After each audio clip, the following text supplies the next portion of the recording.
सुप्रभात बच्चों। आशा करती हूँ आप सब अच्छे होंगे और घर में भी सबका ध्यान रख रहे होंगे। तो हमने अपनी पिछली कक्षाओं में बिशन की दिलेरी जो पाठ था उसको पढ़ लिया था। आज हम उसका सारांश समझेंगे। क्या था? कहानी में एक बच्चा था बिशन। बिशन जो एक 10 साल का बच्चा था, वह जाता था कर्नल दत्ता के फार्म हाउस पर। कर्नल दत्ता यानी कर्नल कौन होते हैं? जो सेना में जो अधिकारी होते हैं, बड़े पद पर होते हैं, तो वो कर्नल बन जाते हैं। अब उनके फार्म हाउस पे वो जाता था और उनकी जो पत्नी थी उनसे वो पढ़ाई करता था। वो उसकी पढ़ने में मदद करती थी। वो प्रतिदिन का उसका काम था, वो जाता था पगडंडी से। पगडंडी क्या होती है? जिस पर लोग पैदल चल के जाते हैं, वो रास्ता पगडंडी कहलाता है। उसका काम था, वो सुबह जाता था। लेकिन एक दिन अपने रास्ते से जा रहा था तो क्या होता है, अचानक से उसे गोलियां चलने की आवाज सुनाई पड़ती है। अब वो डर गया एकदम से अचानक से कि कहां से गोलियां चल रही हैं। फिर क्या हुआ, वो पेड़ के पास छुप करके खड़ा हो गया। अब वो वहां से देखता है कि एक बार गोली चली, बार बार गोलियां चलती चली जा रही हैं। फिर उसे समझ में आया ये कहां से आवाज आ रही है। उसे समझ में आया कि जब फसल पक जाती है तो क्या होता है, फसल खेत में तीतर जो होते हैं वो दाना चुगने के लिए आते हैं। फसल पकने पे क्या होता है, वजन ज्यादा हो जाता है फसल का, वो नीचे गिर जाते हैं दाने, तो उनको चुगने के लिए तीतर आते हैं। उसी समय पे क्या होता है, शिकारी भी आते हैं उनका शिकार करने के लिए, उनको मारने के लिए। तो क्या था कि जब वो तीतर उसी समय आ रहे थे वो भी, तो इसीलिए उसे उस समय गोलियों के चलने की आवाज सुनाई दी थी और बहुत सारी गोलियों की आवाज सुनाई दी। वो डर के खड़ा हो गया था पेड़ के पास में। अब उसने देखा कि जैसे वो देख रहा, वो सोच रहा था कि ये कितने बुरे लोग हैं, पक्षियों को मारते रहते हैं और उनको फिर मार के खा जाते हैं। कुछ पक्षियों को तो यहीं पे छोड़ के चले जाते हैं, वो बाद में मरे हुए मिलते हैं जब फसल कटती है। उसने सोचा इनको सबक सिखाना चाहिए। लेकिन उसने कहा कि वो सोच ही रहा था कि मैं इनको कैसे सबक सिखाऊं। उसने देखा उसके पैरों के नीचे कुछ सरसराहट हुई। सरसराहट यानी खुसखुस सी जो आवाज आती है वो आने लगी। उसने देखा कि जो गेहूं की फसल थी उस समय, उसके बीच में एक तीतर फंसा हुआ था, जख्मी, जो शिकारियों ने गोली मार के उसको जख्मी कर दिया था। तो बिशन ने सोचा मैं इसको उठा लेता हूँ और घर ले जाऊंगा, फिर इसका इलाज करूंगा।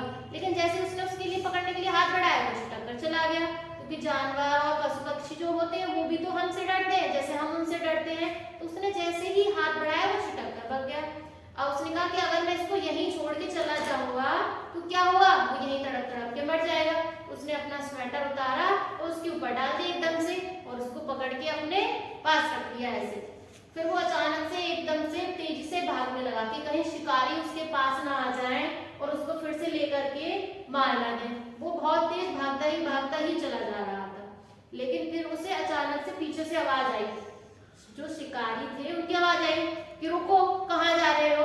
लेकिन उसने उनकी आवाज सुनी नहीं, वो चलता ही चला गया।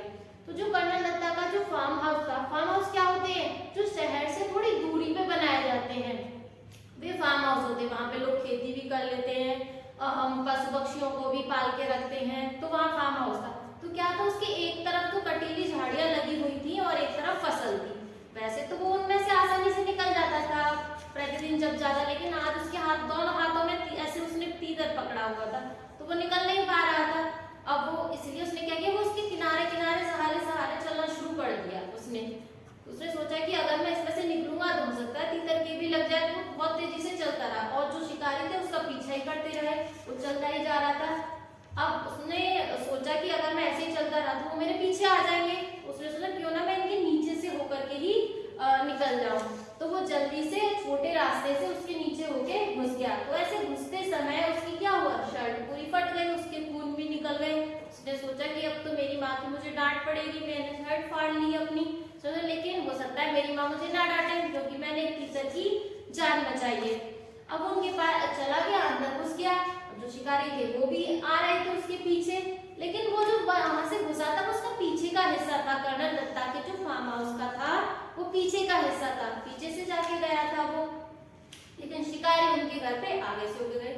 उसने सोचा कि अगर मैं अभी आगे से चला जाऊंगा तो वहां पर शिकारी भी है, हो सकता है वो इसे मुझसे छीन ले और ले जाए अपने पास। वो पीछे से ऊपर से चढ़ के पीछे की साइड में चला गया। शिकारी आगे से जा रहे थे। जो कर्नल दत्ता थे उनका जो कुत्ता था उसके भौंकने की आवाज आई, क्योंकि जानवर जो होते हैं अनजान इंसान के ऊपर अपना अलग तरह से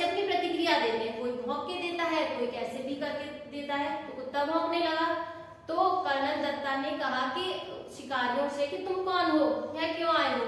तो उन्होंने कहा कि हम शिकारी हैं और शिकार करने आते हैं तीतरों का।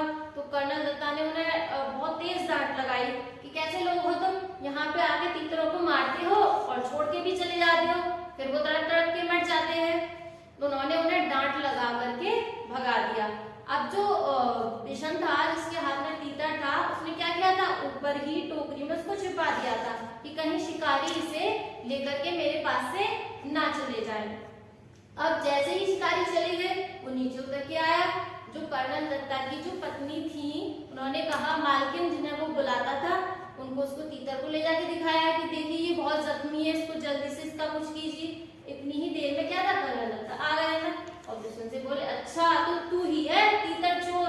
उसने कहा नहीं मालिक, अगर मैं इसे वहीं छोड़ देता तो ये मर जाता और फिर इसका कोई देखभाल नहीं करता, इसलिए मैं इसे ले आया।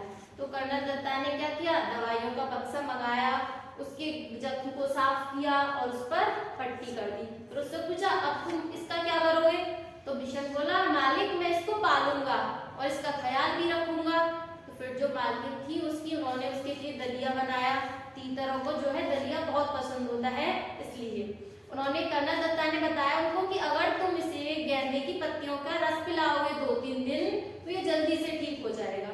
फिर बिशन खुश हो गया और लास्ट में यानी अंत में अपने साथ उस तीतर को खुशी से लेते हुए चला गया। ठीक है बच्चों। तो हमने कहानी में देखा कि बिशन ने कैसे अपनी सूझबूझ से और समझदारी से तीतर की जान बचा ली।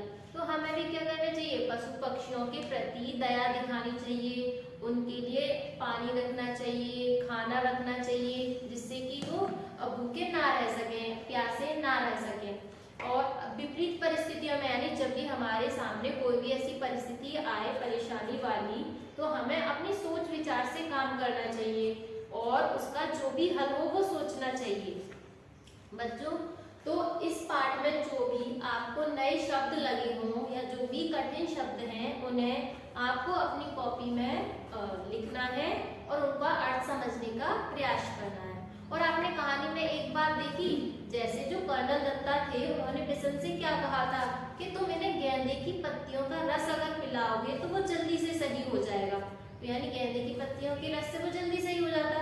तो हमारे आसपास भी ना बहुत सारे ऐसे पेड़ पौधे और पत्तियां होती हैं जो किसी न किसी उपयोग में आती हैं, किसी न किसी काम में, दवाई बनाने में और बहुत से कामों में आती है। तो आपको क्या करना है, अपनी कॉपी में एक तरफ उन सभी के नाम लिखने हैं, पेड़ पौधे या पत्तियों के अपने आसपास जो हमारे उपयोग में आती हैं, और दूसरी तरफ उनके उपयोग लिखते हैं कि उनका क्या काम होता है।